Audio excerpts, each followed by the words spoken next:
नमस्कार. संघर्ष वृत्तवाहिनीमध्ये आपलं स्वागत. घेऊया ठाणे आणि आसपासच्या परिसरामधील घडणाऱ्या महत्त्वाच्या घडामोडींचा आढावा. राज्य शासनाकडून शालेय विद्यार्थ्यांना मध्यान्ह भोजन दिलं जातं. या मध्यान्ह भोजनामध्ये पोषक तत्वांचा समावेश असावा असा दंडक आहे. मात्र गेल्या काही दिवसांपासून या पोषण आहारातून अंडी गायब झाली आहेत. या पोषण आहारातील अंड्यांसाठी वर्षाला 50 कोटींची तरतूद करण्यात सरकार अपयशी ठरल्याचा आरोप राष्ट्रवादी काँग्रेस शरदचंद्र पवार पक्षाचे राष्ट्रीय सरचिटणीस तथा विधिमंडळ गटनेते डॉक्टर जितेंद्र आव्हाड यांनी जिल्हाधिकाऱ्यांमार्फत राज्य सरकारला अंडी पाठवून अनोखा निश्चित केला आहे. मध्यान्ह भोजन योजना ही भारतातील शालेय भोजन कार्यक्रम आहे. या योजनेअंतर्गत सरकारी आणि सरकारी अनुदानित शाळांमधील विद्यार्थ्यांना मोफत जेवण दिलं जातं. या योजनेचे उद्दिष्ट शाळेतील विद्यार्थ्यांची पोषण स्थिती सुधारणं असून 15 ऑगस्ट 1995 पासून या योजनेचा प्रारंभ झाला. नोव्हेंबर 2024 मध्ये राज्याच्या शिक्षण विभागाकडून विद्यार्थ्यांना नियमित आहाराव्यतिरिक्त आठवड्यातून एक दिवस अंडी देण्यात येणार आहेत. जे विद्यार्थी अंडी खात नाहीत त्यांना केळी दिली जाणार आहेत. या निर्णयानुसार शालेय विद्यार्थ्यांना बुधवारी आणि शुक्रवारी उकडलेलं अंड अथवा अंडा पुलाव, बिर्याणी अशा स्वरूपात आहार देण्याचा निर्णय घेण्यात आला होता. मात्र आता त्यासाठी वर्षाला 50 कोटी रुपयांची तरतूद करण्यास सरकार असमर्थ असल्याने अंडी मिष्टांना देण्यात येत नाहीत. त्याचा निषेध करण्यासाठी आमदार डॉक्टर जितेंद्र आव्हाड यांच्या नेतृत्वाखाली जिल्हाध्यक्ष सुहास देसाई, कार्याध्यक्ष प्रकाश पाटील, महिला जिल्हाध्यक्ष सुजाता घाग, महिला कार्याध्यक्ष सुरेखाताई पाटील यांच्यासह अनेक कार्यकर्त्यांनी जिल्हाधिकारी अशोक शिंगार यांची भेट घेऊन त्यांना अंडी दिली. ही अंडी राज्य सरकारला पाठवण्यात यावीत असंही त्यांनी यावेळी सांगितलं. आव्हाड साहेबांनी आता मला निवेदन दिलेलं आहे. या निवेदनात परंतु दरम्यानच्या कालावधीमध्ये मी महिला व बाल विकास विभाग, जिल्हा परिषद या दोन्ही यंत्रणांना त्यांच्याकडून माहिती सध्या परिस्थितीमध्ये म्हणजे अंडी दिली जात आहे. अंगणवाडी ते आज POनी एक ठिकाणी जाऊन व्हेरिफिकेशन केलं तर दिली जात आहे. मात्र आमदार महोदयांनी निवेदन दिलेलं आहे. ते निवेदन शासनापर्यंत पोहोचवणं माझं कर्तव्य आहे. त्या अनुषंगाने मी ते निवेदन शासनापर्यंत पोहोचवतो. अशी बातमी हाती आली आहे 24 लाख विद्यार्थ्यांना जेवण आणि पौष्टिक आहार दिला जायचं ते अचानक बंद करण्यात आलेलं आहे. गरिबाच्या घरातल्या पोरांना पौष्टिक आहार मिळत नाही, खास करून म्हणजेच प्रोटीन मिळत नाही आणि त्यांच्यामुळे त्यांच्या आरोग्यावर परिणाम होतो, त्यांच्या वाढीवर परिणाम होतो. प्रोटीन हे फक्त शारीरिक वाढीस कारणीभूत ठरत नाही तर इव्हन त्यांच्या मेंटल हेल्थ. अशा परिस्थितीत महाराष्ट्रासारख्या उभारलेल्या राज्याने अंडी बंद करावी हे दुर्दैवी आहे. एकीकडे आपण करोडो पुराचे आंतरराष्ट्रीय करार करून आलो आणि स्वतःच्या घरात अंडी बाकी ते काय बंद करून टाकतात. आता काय महाराष्ट्रात फक्त बोनविटा खाणाऱ्या पोरांनी जगायचं का? दुधात बोनविटा पोरात टाकून सकाळी पिणाऱ्या पोरांचाच महाराष्ट्र आहे का? गरिबांचा हा महाराष्ट्र नाही का? मायबाप सरकार हात काढून घेणार आहे का? या पोरांच्या आरोग्यावर परिणाम होईल असं ह्या महाराष्ट्र राज्याची भूमिका आहे का? आणि म्हणून आपण ही योजना सुरू करावी. आणि जी आमच्या मनात दाट शंका आहे ती म्हणजे BJP शासित मध्य प्रदेश, गुजरात, राजस्थान आणि आता महाराष्ट्र यांनी अंडी बंद केली. आणि त्याचबरोबर दक्षिणेतली जी राज्य कर्नाटका, तामिळनाडू, आंध्र प्रदेश, केरळ यांनी अंड्यांचं प्रमाण वाढवलं आहे. हा कुठेतरी छुपा अजेंडा तर आपण नाही ना मनुवादाचा.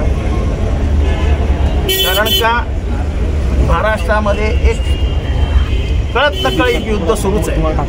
मांसाहार विरुद्ध शाकाहार आणि शाकाहारी समाज संख्येने कमी आहे. आज 90% महाराष्ट्रातील लोक परंपरेने मांसाहारी, पण शाकाहारी लोकांचं वजन जास्त असतं, राजकीय, शासकीय. त्यामुळे अंड्यांवरती तेव्हा शासनाने हे मांसाहारी, शाकाहारी हे सगळं बंद करावं आणि ज्याच्यातनं विटॅमिन्स, प्रोटीन्स सगळं जे मिळतं ते अन्न सुरू करावं. आणि त्याला जगभरातनं तज्ज्ञ सांगतात अंडासारखा पर्याय. ठाणे महानगरपालिकेचे मालमत्ता कर म्हणजेच प्रॉपर्टी टॅक्स भरण्याचे आवाहन. सन 2022-23 या आर्थिक वर्षाचे मालमत्ता कराचे म्हणजेच प्रॉपर्टी टॅक्सचे बिल ठाणेकर करदात्यांना महापालिकेमार्फत आर्थिक वर्षाच्या सुरुवातीस म्हणजेच माहे एप्रिल 2022 मध्ये देण्यात आलेले आहे. तथापि अद्यापही काही करदात्यांनी मालमत्ता कर महापालिकेकडे जमा केलेला नाही. सध्या आर्थिक वर्षाचा अंतिम टप्पा सुरू झाला आहे. मालमत्ता कर वसुलीसाठी महापालिकेतर्फे कडक कारवाई हाती घेण्यात आली आहे. या अंतर्गत जंगम मालमत्ता, टीव्ही, फ्रीज, वाहन व इतर जप्त करणे तसेच स्थावर मालमत्ता वॉरंट बजावून जप्त करण्यात येत असून मालमत्तेचा जाहीर विक्रीद्वारे लिलाव करून कराची रक्कम वसूल करण्यात येत आहे. मालमत्तेस पाणी पुरवठा करण्यात येणारे नळ संयोजन खंडित करण्यात येत आहेत. त्याचप्रमाणे थकीत मालमत्ता करावर 2% व्याज आकारले जात असल्याने भरावयाची रक्कम वाढत आहे.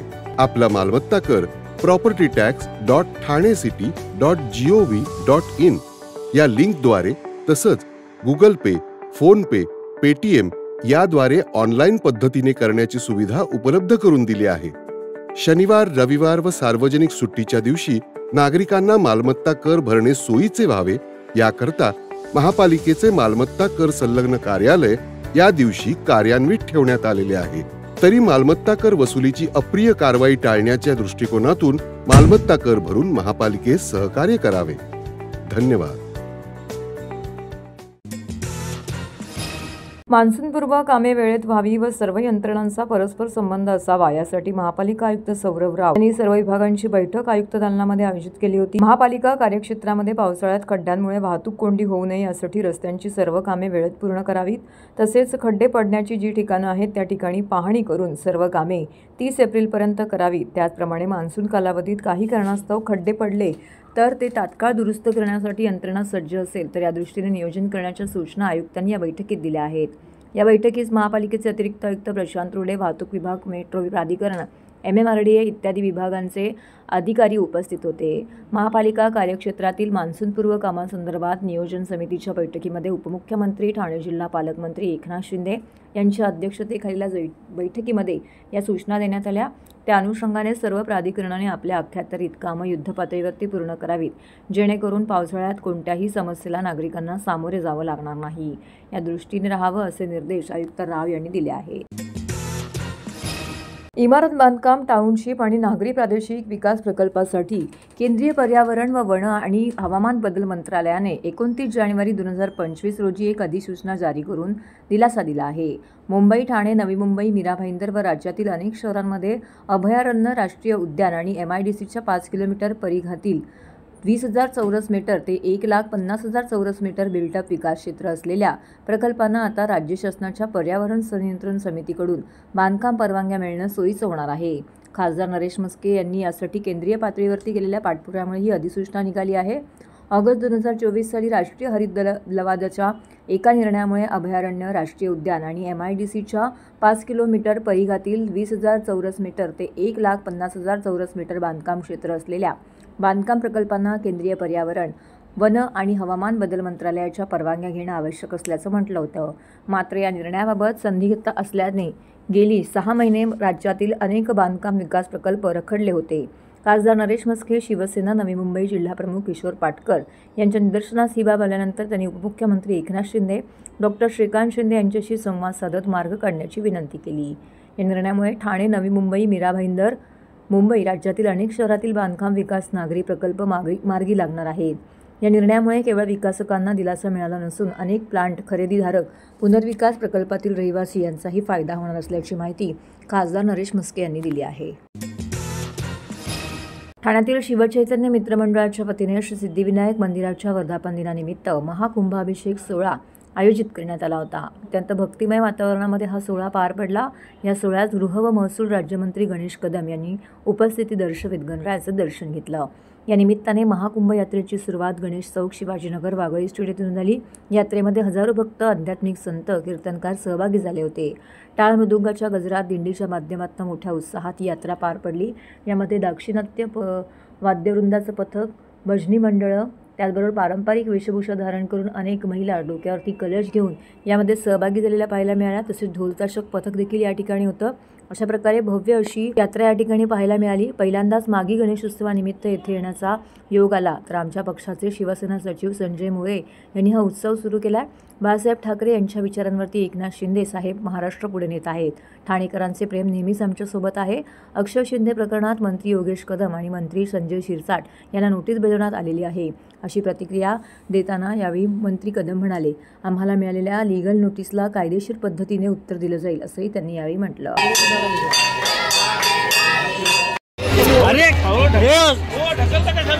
एकदा चालू केलं ना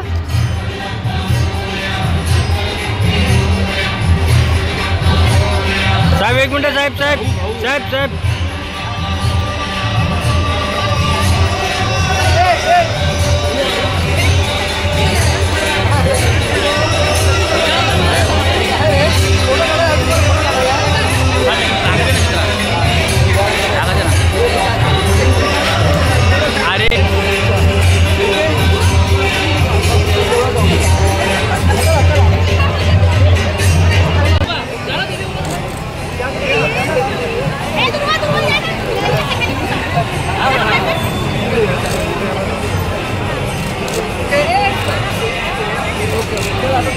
नाही, माझं आज खरं तर पहिल्यांदाच या गणेशोत्सवाच्या निमित्ताने येणं होत आहे.